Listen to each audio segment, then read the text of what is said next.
Hi everyone. I'm here today with one of our advisory council members, Rhea Singhal, and we're very, very lucky to be speaking to her. She's a very busy woman, and we're really appreciative that she's taken the time to speak to us about her experience and about why she is part of our journey in beVisioneers. And on that note, Rhea, please can you tell us a little bit about who you are and what's driving your commitment to the planet? By way of background, I'm a pharmacologist. I used to work at Pfizer in the UK for about 5 years, and I became an entrepreneur in 2009. I think I've always been very driven by creating impact. And my journey sort of started with health impact. And like I said, I had worked at Pfizer and specifically in oncology. And when I moved to India in '09, I was really aghast at the amount of plastics people were using. We had a lot of conversations around healthy food, healthy eating habits, but we never looked at what we were eating this food out of. And I think the second thing that struck me was that we had no formal waste management or waste segregation, and all our waste really ended up in a landfill, right? And I wanted to create something that was safe for people and planet. And that's how my venture EcoWare was born. We use agricultural waste such as wheat, rice, and sugarcane, and through a thermoforming process, we convert it into packaging that is naturally biodegradable and compostable. So what that means is once it comes in contact with soil, it breaks down into soil in a period of 90 days. So it bypasses the need of any sort of waste management, which still remains a challenge for us. And it doesn't change the nutritional value of the food that you put in it. So it's safe for you to eat out of as well. And so EcoWare is born on three sort of founding pillars. One was safety, like I just touched upon. The other one was impact, and we're really proud of the impact that we've created over 10 years, which is through social impact, health impact, and environmental impact. Third is authenticity, because there's so much greenwash out there, and we just wanted to make sure that we were doing what we were doing for the right reasons, right? And we're the authentic solution. So that's, and what drives my commitment is the impact that we create. Yeah.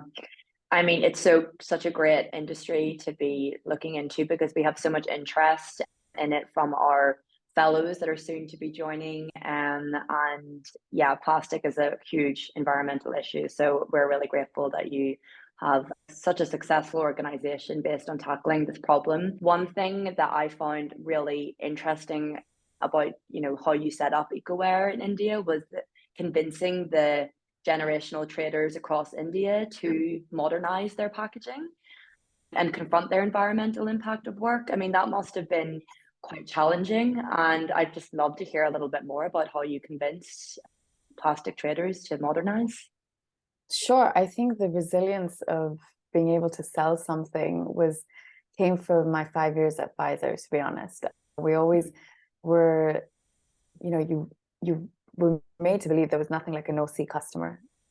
Yeah. And I think that's what I brought into India when I was trying to convince people. And I think it was that, I believed in this was, we entered the market, or we created this industry much ahead of our time, right? So it did take a lot of convincing for people to understand what biodegradable meant, to understand what compostable meant, why there was need for it, how it was going to improve the livelihood of these generational traders, right? That plastic was eventually going to be eradicated. There were different pieces of information that we strung together to help convince different stakeholders, just depending on who they were, to say that this is the need of the hour, this is the future, and it's better that you start now than waiting for, a last minute sort of switch because a ban's come in or you're being forced to do something.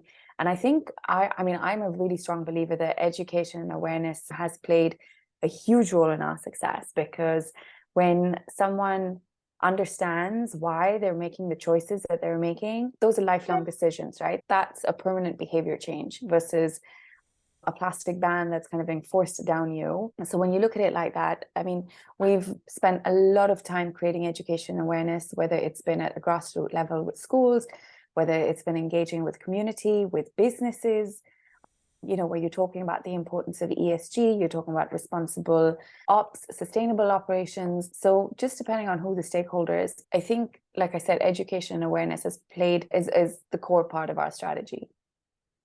Definitely. And again, there's a lot of interest in that space with environmental education amongst the fellows, and we're really excited to see some projects around that space. So yeah, it's really great. And it makes you really optimistic because I know a lot of us suffer from climate anxiety, but knowing how powerful education is. So yeah, thank you for sharing that, Rhea. Staying on the more positive and optimistic side of the conversation, what makes you optimistic about the future of our planet and of our society in general?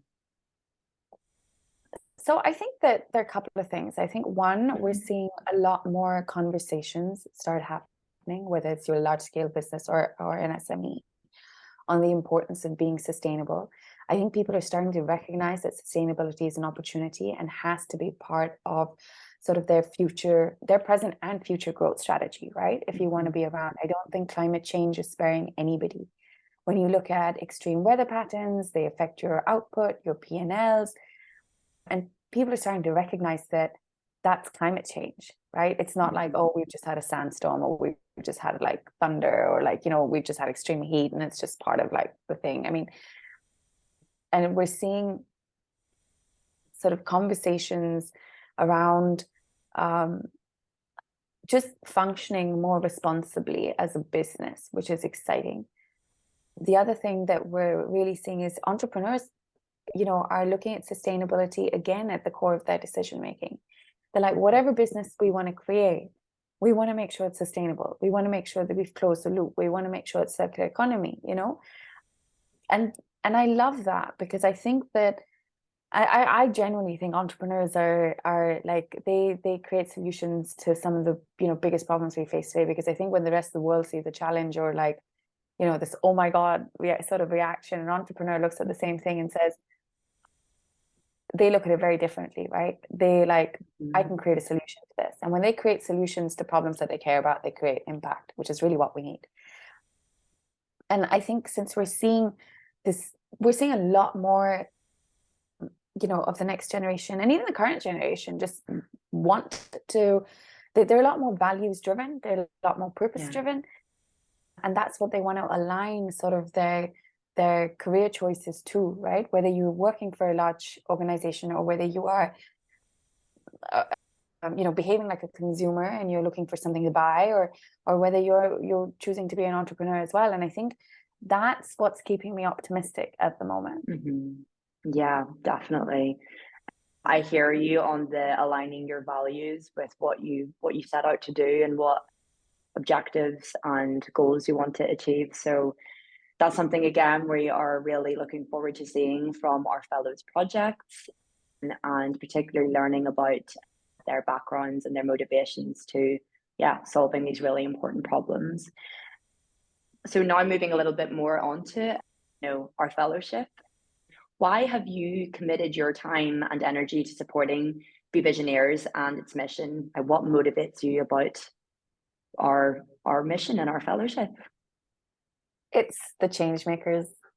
It's the fact that you're so purpose driven. And I think I've been an entrepreneur, and I believe in the power of network, and I believe in the power of sharing knowledge, right? Like, to collaborate with like-minded individuals. I think it's sort of a give and take learning opportunity. And I just think that I've done something for 13 years, and if I can make it easier for somebody else, or if I could help somebody else, then I would love to do that. Or if I could collaborate with somebody and help them scale both our businesses, then we've scaled impact, right? So that's why I've kind of committed my time and energy, because I think that we need change, right? I mean, the world is obviously better than it's ever been before, but is that really good enough for where we are right now and where we're going? So I think there has to be like this collective empowerment where we help one another to kind of sort of like create the change that we really want to see, and not work in silos. Because the more we collaborate, the more we share, the more able we are to create sort of scalable change, right? And that's what we're trying to do. Yeah, for sure. And I love what you mentioned about collaboration. That's like at the core of what we're trying to achieve on a regional level, on a global level. And that exchange is super important to create the solutions that all of us need. And there's so much learning from different countries, different communities. And also, like, we're just so happy and excited to have you as an advisory council member. I mean, we could talk forever about being a chairperson on the Indian Women Network. I'm sure there's like some amazing stories there, and we're really excited to be working, and particularly in India as one of our core countries in the pilot year this year. So we really appreciate all of that local knowledge and wealth that you bring there. So thank you. Um, Now just again focusing more on our fellows, what advice would you give to our aspiring planet positive innovators? One key piece of advice. I'm sure you have heaps. But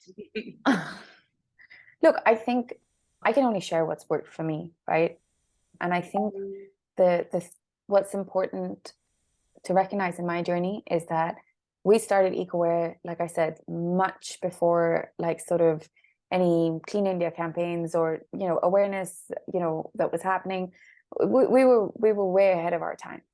But what kept us going was just we were really clear about our vision, right? And the change that we wanted to create. And I think that's really important. You must have that clarity because that's what's going to drive you. And I think as an entrepreneur, you could have really good days and they're fantastic, right? But you could also have really bad days, and those are, and that's lonely, right? Because you're on your own, you're responsible for your team, you've got livelihoods that depend on you, and you've just got to keep persevering. Sometimes you might feel like you're navigating the unknown, but I think what keeps you focused is this clarity of vision and this clarity of purpose. And I think that's really, really important. You'll face the cynics, you'll face, a lot of people won't believe in what you're doing, perhaps. It might take time. You have to be agile, have the humility to listen. But that one piece of advice is just be really, really clear about what you're trying to set out to do. definitely. And now, maybe closing and wrapping up, where do you want to see the world in 2030? Oh, wow. So I have two kids who are now 10 and 12. So this is for what, nearly 10 years from now, right? Gosh, I would love to see a cleaner world.